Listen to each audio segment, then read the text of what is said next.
नमस्कार साथियों, मैं Sushil Kumar, accountant Indian railway, आप सबका सुशील बटेसर यूट्यूब चैनल पर स्वागत करता हूं। जैसा कि आपने थंबनेल में देखा, हम जानने वाले हैं आरआरबी पैरामेडिकल के थ्रू जो वैकेंसी आई है हेल्थ एंड मलेरिया इंस्पेक्टर की, उसकी पूरी जॉब प्रोफाइल जो लेवल 6 में 4200 ग्रेड पे है, जिसे शॉर्ट फॉर्म में एचएमआई या फिर एचआई भी बोला जाता है। इसकी हम पूरा डिटेल में जानेंगे। यदि आप मेरे चैनल पर नए हो तो चैनल को सब्सक्राइब कर लें, जिसका एक फायदा तो ये है कि मैं डेली एक करंट अफेयर का शॉर्ट्स अपलोड करता हूं जो आपकी तैयारी में आपकी मदद करते हैं। इसके अलावा आप मेरे चैनल पर विजिट करके किसी भी जॉब की जॉब प्रोफाइल, चाहे वो पैरामेडिकल से रिलेटेड हो, वो एनटीपीसी से हो, ग्रुप डी से हो, सभी जॉब की जॉब प्रोफाइल आप मेरे चैनल पर विजिट कर देख सकते हो। आज हम बात करेंगे specially health and malaria inspector की, जिसकी वैकेंसी अभी आने वाली है, यानी 9 अगस्त 2025 से आपके फॉर्म अप्लाई होने स्टार्ट हो जाएंगे। शॉर्ट नोटिस जारी हो चुका है और इस बार वैकेंसी काफी कम आई है। 2024 में वैकेंसी आई थी वो 126 थी, इस बार मात्र 33 वैकेंसी आई है। तो इस पर हम पूरी वर्क प्रोफाइल जानेंगे कि हेल्थ एंड मलेरिया इंस्पेक्टर की क्या वर्क प्रोफाइल रहती है, कहाँ-कहाँ पोस्टिंग होती है। तो पूरा ऐसे इस स्ट्रक्चर के अनुसार जानेंगे। सबसे पहले सिलेक्शन प्रोसेस आपको बताऊँगा, ऐज, क्वालिफिकेशन, फिर ट्रेनिंग, फिर ड्यूटी टाइमिंग क्या रहने वाली है, पोस्टिंग कहाँ होगी आपकी, जॉब प्रोफाइल या वर्क प्रोफाइल क्या रहने वाली है, प्रमोशन कैसा है, सैलरी और अलाउंसेस बताऊँगा और उसमें सैलरी स्लिप आपको लेटेस्ट 2025 की दिखाऊँगा। लीव एंड ट्रांसफर के रूल, फैसिलिटी, एडवांटेज और डिसएडवांटेज और लास्ट में बताऊँगा कि फीमेल के लिए ये पोस्ट कैसी है, उसे अप्लाई करना चाहिए या नहीं करना चाहिए। तो हम सारा इस वीडियो में डिटेल से जानने वाले हैं। सबसे पहले हम सिलेक्शन प्रोसेस से स्टार्ट करते हैं। तो सिलेक्शन प्रोसेस में क्वालिफिकेशन आता है। तो क्वालिफिकेशन में आपके पास सबसे पहले होनी चाहिए बीएससी, उसमें केमिस्ट्री होना चाहिए एज ए मेन सब्जेक्ट या फिर ऑप्शनल सब्जेक्ट, यानी आपके पास ऑप्शनल सब्जेक्ट है तो भी आप इसमें अप्लाई कर सकते हो। प्लस में इसके पास आपके पास होना चाहिए एक diploma health and sanitary inspector का 1 साल का, या फिर आपके पास नेशनल ट्रेड सर्टिफिकेट होना चाहिए हेल्थ सैनिटरी इंस्पेक्टर का 1 साल का। दोनों में से कोई एक आपके पास होना चाहिए और साथ में बीएससी केमिस्ट्री के साथ होनी चाहिए, या तो मेन हो या फिर ऑप्शनल हो। तो क्वालिफिकेशन आपने जान ली। क्वालिफिकेशन के बाद एज की बारी आती है। तो एज इस बार जो नोटिफिकेशन आया है उसमें 18 से 33 वर्ष की आपकी एज दी गई है। इसमें आपकी जो कैटेगरी है उसके अकॉर्डिंग आपको एज रिलैक्सेशन भी मिलेगा। इसमें एज जो काउंट की जाएगी वो 1-1-26 से की जाएगी, यानी 1 जनवरी 26 से काउंट की जाएगी। अब बात करते हैं सिलेक्शन प्रोसेस। इस सिलेक्शन प्रोसेस में आपका एक ही एग्जाम होना है, जो होगा सीबीटी फर्स्ट। जो सीबीटी एग्जाम होगा, सीबीटी एग्जाम में जो प्रोफेशनल एबिलिटी 70 नंबर की होगी और 70 ही क्वेश्चन रहेंगे। फिर जनरल अवेयरनेस 10 नंबर के 10 क्वेश्चन रहेंगे। General reasoning, intelligence and arithmetic 10 number की आएगी, वो भी 10 क्वेश्चन रहेंगे। और जनरल साइंस के भी 10 नंबर की 10 क्वेश्चन आने वाले हैं। तो एक ही एग्जाम होगा, 90 मिनट दिए जाएंगे, 100 क्वेश्चन रहेंगे। और कट ऑफ की बात करूं तो कट ऑफ इसकी हाई रहती है, क्योंकि नंबर ऑफ वैकेंसी काफी कम होती है। अलग अलग आरआरबी में जब 21 आरआरबी में मात्र 33 वैकेंसी आई है, तो आप जान सकते हो कि वहां कट ऑफ है कितनी रहने वाली है। उसके बाद होता है डॉक्यूमेंट वेरिफिकेशन। डॉक्यूमेंट वेरिफिकेशन में जो आपने फॉर्म अप्लाई करते समय जो डाटा फिल किया, वो डॉक्यूमेंट आपके ऑफलाइन और ऑनलाइन दोनों तरह से चेक किए जाएंगे। और डॉक्यूमेंट वेरिफिकेशन में 1:1 रेशियो में बुलाते हैं। जितनी वैकेंसी होती है उतने ही कैंडिडेट वहाँ पर डॉक्यूमेंट वेरिफिकेशन के लिए बुलाए जाते हैं। डॉक्यूमेंट वेरिफिकेशन के नेक्स्ट डे ही मेडिकल हो जाता है। नियरेस्ट रेलवे हॉस्पिटल में आपको भेजा जाएगा, वहाँ आपका मेडिकल होगा। और मेडिकल आपको C1 कैटेगरी का चाहिए। C1 वैसे लोएस्ट, C1 और C2 लोएस्ट कैटेगरी के मेडिकल होते हैं रेलवे में। तो C1 में फिजिकली फिट होना चाहिए, 6/12 या 6/18 विद और विदाउट ग्लासेस। ग्लासेस लगे हैं तो भी आपको कोई दिक्कत नहीं, कितने भी नंबर के हो, सिर्फ आपके पास रीडिंग एबिलिटी होनी चाहिए। नियर विजन भी 0.6 होना चाहिए। तो जैसे ही मेडिकल हो जाता है, फिर फाइनल मेरिट बनती है और फाइनल मेरिट के बाद आपका सिलेक्शन हो जाता है। यदि कोई मेडिकल में होता नहीं है कि मेडिकल में फेल हो जाए, यदि मेडिकल में फेल हो जाता है तो फिर वेटिंग लिस्ट से कैंडिडेट को उठाया जाता है। बाकी मेडिकल में C1 मेडिकल में शायद ही कोई फेल होता है, मेडिकल में फेल नहीं होता। अभी हम ट्रेनिंग के बारे में जानते हैं। ट्रेनिंग किसी किसी डिवीजन में होती है, सभी डिवीजन में नहीं होती, मोस्टली नहीं होती है। किसी किसी डिवीजन वाले डिवीजन लेवल पे ट्रेनिंग करवा लेते हैं। 30 दिन की ट्रेनिंग होती है, हिंदी या इंग्लिश दोनों में आपको पढ़ाया जाएगा। रेलवे रूल के बारे में और जो आपकी ड्यूटी प्रोफाइल रहने वाली है उसके बारे में पढ़ाया जाएगा। 6 डेज 8 घंटे आपकी क्लासेस रहने वाली है। इसके अलावा आपको रेलवे परमिशंस भी वहाँ ट्रेनिंग करवाई जाती है, लाइव ट्रेनिंग। और संडे ऑफ रहने वाला है, नेशनल हॉलीडे ऑफ रहने वाला है। ट्रेनिंग के दौरान आप सीए ले सकते हो। ट्रेनिंग के दौरान जो आपको सैलरी मिलती है वो बेसिक प्लस डीए है, यानी बेसिक 35,400, डीए आज की रेट में 55% है, जो 2025 से 19,470, यानी टोटल 54,870 बेसिक के टाइम आपको सैलरी मिलने वाली है, जिसको स्टाइफेंड के नाम से जाना जाता है। अब ट्रेनिंग होने के बाद आपकी होती है पोस्टिंग। पोस्टिंग मोस्टली एक्स और वाई सिटी में ही होती है, क्योंकि या तो डिविजनल हॉस्पिटल में होगी या बड़े स्टेशन पे हेल्थ एंड मलेरिया इंस्पेक्टर की पोस्टिंग होती है। तो इसका एक एडवांटेज भी मान सकते हो कि आपकी अच्छी जगह पोस्टिंग होने वाली है। ड्यूटी टाइम की बात करूं तो वैसे तो एवरेज ड्यूटी टाइम 8 घंटे होता है, और डेली की बात करूं तो डेली 5 से 6 घंटे का तो वर्क रहता ही रहता है, और डे ड्यूटी रहती है। ये इसका फायदा है, वीकली आपको एक ऑफ रहने वाला है।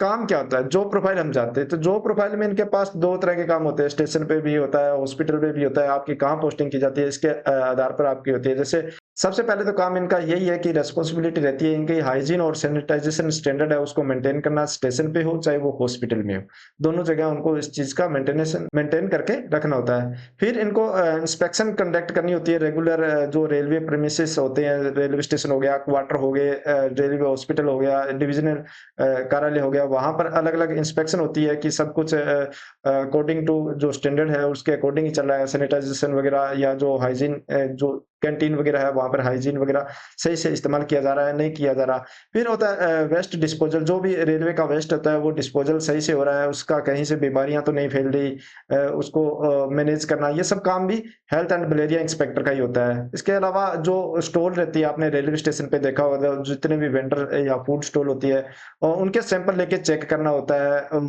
को देखना होता है कि अब हाइजेनिक फूड प्रोवाइड करवाया जा रहा है। फिर वाटर रिसोर्स हो गए, जितने भी वाटर सप्लाई होती है, ड्रिंकिंग वाटर, आपने रेलवे स्टेशन पे या फिर डीआरएम ऑफिस में या फिर रेलवे हॉस्पिटल में देखा, वो भी हेल्थ एंड मलेरिया इंस्पेक्टर का काम होता है। उसको चेक करना कि पीएच लेवल वगैरह सही है, ड्रिंकिंग वाटर बिल्कुल सही है पैसेंजर के लिए और स्टाफ के लिए। ये सब हेल्थ एंड मलेरिया इंस्पेक्टर का काम होता है। इसके अलावा उनका काम होता है जो बीमारियां, मौसमी बीमारियां फैलती है, उनका वैक्सीनेशन हो गया, या उनके लिए कोई अभियान चला के उनको जागरूक करना, इस तरह के कार्य यहाँ रहते हैं। इसके अलावा रेलवे स्टाफ या फिर पैसेंजर को एजुकेटिंग हाइजीन और सैनिटाइजिंग की प्रैक्टिस करवाना, उनको बताना कि जो भी चीजें आप ले रहे हो, खरीद रहे हो, या जहां आप बैठे हो वो साफ सुथरी होनी चाहिए, और साफ सुथरी का अ, और साफ-सफाई का खास ध्यान रखा जाए। इसके अलावा इनका काम एक रिकॉर्ड मेंटेन के लिए भी किया जाता है। जो भी इंस्पेक्शन होती है, वेस्ट मैनेजमेंट एक्टिविटी होती है, या अदर कोई एक्टिविटी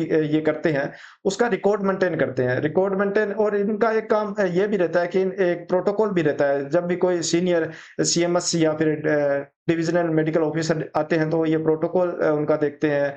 उनकी सारी व्यवस्था हेल्थ एंड मलेरिया इंस्पेक्टर को देखनी होती है। इसके अलावा जो भी जैसे कोई बीमारी वगैरह है, तो लोकल जो हेल्थ अथॉरिटी होती है, जितने भी जैसे जहाँ पोस्टिंग होती है तो वहाँ लोकल अथॉरिटी भी, स्टेट की भी होती है, सेंटर की भी होती है, उनके साथ कोऑर्डिनेट करके कोई अभियान वगैरह चलाना हो तो उनके साथ कोऑर्डिनेट करना होता है। हॉस्पिटल लेवल पे भी ये सेम वर्क होते हैं। इसके साथ साथ रिकॉर्ड मेंटेन करना भी हॉस्पिटल लेवल पे, वैक्सीनेशन हो गया, सैनिटाइजेशन हो गया, इस तरह के कार्य प्रोग्राम करने होते हैं, पोस्टर वगैरह बनाकर उनको सर्कुलेट करने होते हैं। इस तरह के कार्य एक हेल्थ एंड मलेरिया इंस्पेक्टर के रहते हैं।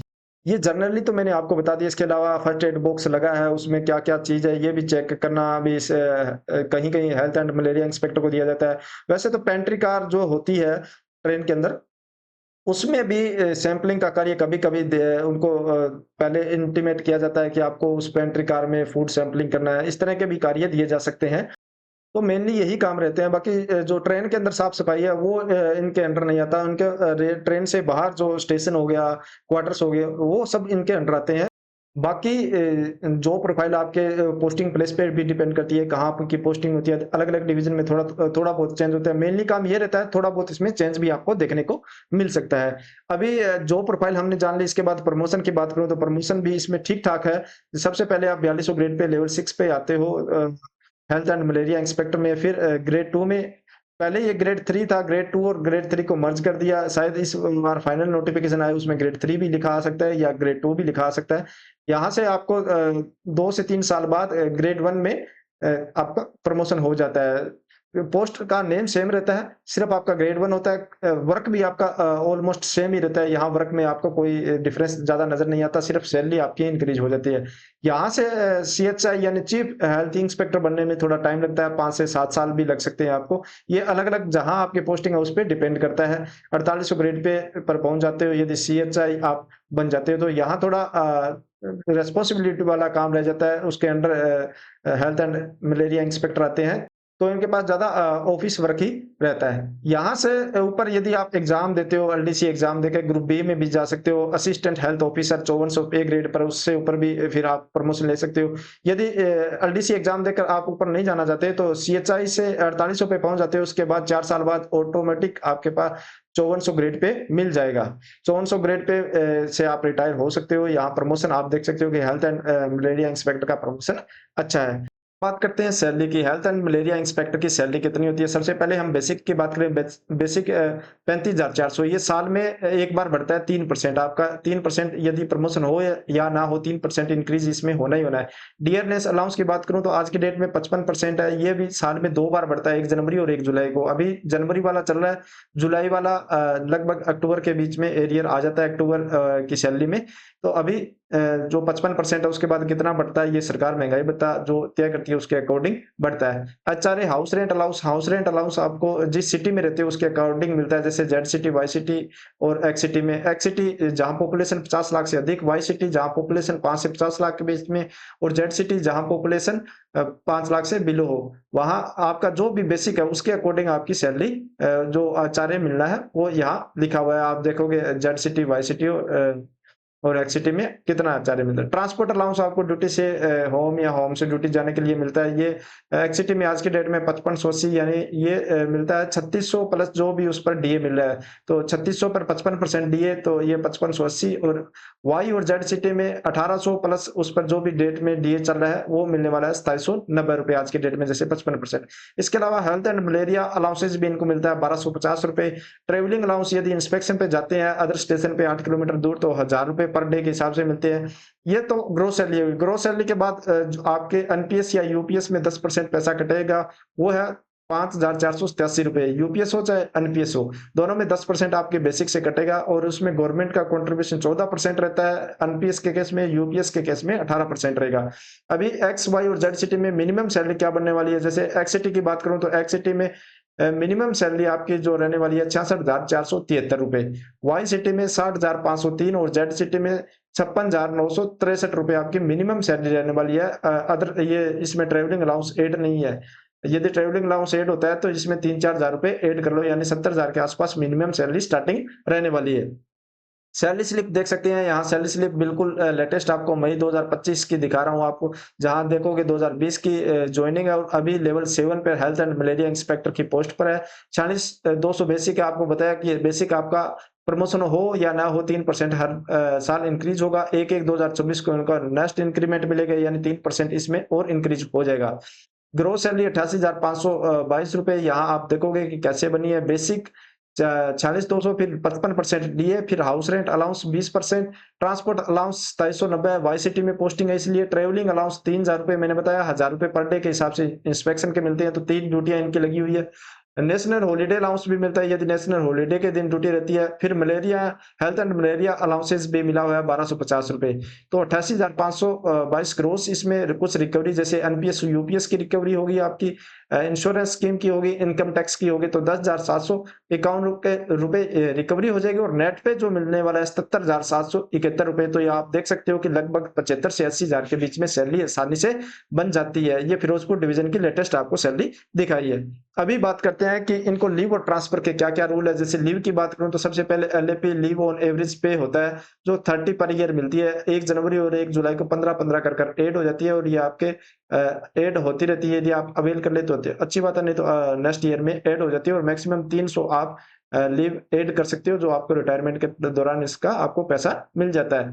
लीव ऑन हाफ एवरेज पे, इन्हें मेडिकल लीव भी बोलते हैं, ये 20 पर ईयर मिलते हैं। ये भी 1 जनवरी 1 जुलाई को आपको 10-10 मिलने वाली है, ये भी आगे ऐड होती रहती है। कैजुअल लीव की बात करूं तो कैजुअल लीव 10 पर ईयर रहने वाली है। 16 नेशनल हॉलीडे रहने वाले हैं। किसी जगह आपको 15 भी देखने को मिलेंगे, किसी जगह 17 भी देखने को मिलेंगे। तो ये जहां पोस्टिंग होती है उसके अकॉर्डिंग आपको जो लोकल स्टेट है वहां लोकल जो फेस्टिवल होते हैं उस पर भी डिपेंड करता है। तो एवरेज बताऊं कि 16 नेशनल हॉलीडे रहते हैं। ट्रांसफर की बात करूं तो ट्रांसफर रेलवे एडमिनिस्ट्रेशन बेस पे भी आपका ट्रांसफर हो सकता है। बहुत कम चांस रहते हैं रेलवे एडमिनिस्ट्रेशन पे आपका ट्रांसफर हो, जहां आपकी पोस्टिंग होती है वहीं आपको प्रमोशन कर प्रमोट किया जाता है। ऑन रिक्वेस्ट आप लगा सकते हो, पर चार्ज बहुत कम होते हैं ऑन रिक्वेस्ट के। क्लियर होने के। म्यूचुअल ट्रांसफर की बात करूँ तो म्यूचुअल ट्रांसफर यदि आपको मिल जाता है तो सबसे अच्छी बात है और सबसे फास्ट होता है। 1 से 3 मंथ के बीच में म्यूचुअल ट्रांसफर क्लियर हो जाता है। स्पाउस ग्राउंड पे लगा सकते हो, इसमें वैकेंसी कम रहती है इसलिए स्पाउस ग्राउंड पे भी थोड़ा यहाँ टाइम लग सकता है। अभी बात करूँ क्या-क्या फैसिलिटी मिलती है हेल्थ एंड मलेरिया इंस्पेक्टर को, तो सबसे पहले इनको टाइप 3 का क्वार्टर मिलता है, अच्छा क्वार्टर मिलता है। आपके जहाँ ड्यूटी रहेगी उसके आस-पास ही फिर रेलवे हॉस्पिटल की सुविधा रहती है जिसमें आप अपना और अपनी फैमिली का फ्री में इलाज करा सकते हो। इसके साथ रेलवे के अदर जो इम्पल्ट हॉस्पिटल होते हैं वहाँ पर भी जाकर आप इलाज करवा सकते हो। रेलवे ग्राउंड की सुविधा रहती है जहाँ आप सुबह-शाम टहल सकते हो, अपना वर्कआउट वगैरह कर सकते हो। चाइल्ड एजुकेशन अलाउंस मिलता है पर चाइल्ड 33,750 रुपए पर ईयर मिलने वाला और मैक्सिमम 2 बच्चों तक ये मिलता है। फिर पास की सुविधा रहती है रेलवे में ट्रैवल करने के लिए। फर्स्ट क्लास का आपको पास मिलने वाला है 5 साल तक, तो 1 सेट मिलेगा। 5 साल कंप्लीट होने के बाद 3 सेट पर ईयर मिलेंगे। 1 सेट में 2 पास होते हैं, अप डाउन यूज़ करो, चाहे अप यूज़ करो या डाउन डाउन यूज़ करो, आपकी मर्ज़ी है जैसे भी। पीटीओ की सुविधा रहती है, पीटीओ में सेकंड एससी का पीटीओ मिलता है जिसमें 4 सेट पर ईयर पूरी सर्विस आपको मिलने वाले हैं। स्कूल एंड कॉलेज पास, यदि आपके बच्चे स्कूल और कॉलेज में घर से दूर पढ़ते हैं तो उनको लिए अलग से पास दिए जाते हैं। एक रहता है दिवाली बोनस, आपने देखा होगा कि न्यूज़पेपर या फिर न्यूज़ हेडिंग में कि 78 दिन की सैलरी का बोनस दिया गया केंद्रीय कर्मचारियों को या रेलवे कर्मचारियों को। वो एक्चुअली में 78 दिन की सैलरी नहीं होती, वो एक फिक्स अमाउंट होती है। 17,951 रुपए दिवाली का बोनस आपको दशहरे के आसपास मिल जाता है। अभी एडवांटेज और डिसएडवांटेज की बात करूं तो डिसएडवांटेज इसमें तो यही है कि थोड़ा प्रोटोकॉल इसमें रखना पड़ता है। जो भी सीनियर अधिकारी वगैरह आते हैं तो उनके प्रोटोकॉल आपको अरेंजमेंट करने होते हैं और थोड़ा ऑफिस रिकॉर्ड का थोड़ा कार्य रहता है। एडवांटेज की बात करूं तो डे ड्यूटी है, वाई और जेड और वाई सिटी में आपकी पोस्टिंग होने वाली है। नॉन सेफ्टी की जॉब है तो वो भी कोई ज़्यादा इसमें खतरा नहीं है। फर्दर स्टडी आप इसमें कर सकते हो। गर्ल्स के लिए बात करूँ तो गर्ल्स के लिए ठीक है, रिस्पेक्टफुल जॉब है। यदि आपकी कहीं ड्यूटी लगती है तो सेफ्टी के लिए आरपीएफ का स्टाफ भी रहता है। नियरेस्ट घर के आपको मिल सकती है ये जॉब, ऐसी कोई बड़ी बात नहीं है। आप घर के नियरेस्ट आपके बड़ा स्टेशन है तो वहाँ आपको घर के पास मिल सकती है। रेपुटेशनल जॉब है, वाई और जेड सिटी में पोस्टिंग होती है तो रहने लायक अच्छी सिटी आपको मिलती है। प्रमोशन भी ठीक-ठाक इस पोस्ट में आपको देखने को मिलता है। तो फीमेल के लिए कहूँगा कि अच्छी पोस्ट है यदि आप इसमें अप्लाई करते हो तो। तो इस पूरी वीडियो में मैंने आपको बताया कि कैसे सिलेक्शन होता है, ट्रेनिंग, एडवांटेज, डिसएडवांटेज, फीमेल के लिए कैसा है, सैलरी भी दिखाई, प्रमोशन भी बताया। तो संपूर्ण जानकारी एक ही वीडियो में देने की कोशिश की है। तो यह वीडियो आपको कैसी लगी, अच्छी लगी हो तो लाइक करें, दोस्तों के साथ शेयर करें। इसके अलावा आप मुझे टेलीग्राम या इंस्टाग्राम पर भी फॉलो कर सकते हो जिसका लिंक मैंने डिस्क्रिप्शन में दे दिया है। वीडियो में अभी तक बने हो, चैनल को सब्सक्राइब नहीं किया तो चैनल को सब्सक्राइब करें। मिलते हैं नई जानकारी के साथ नई वीडियो में। धन्यवाद।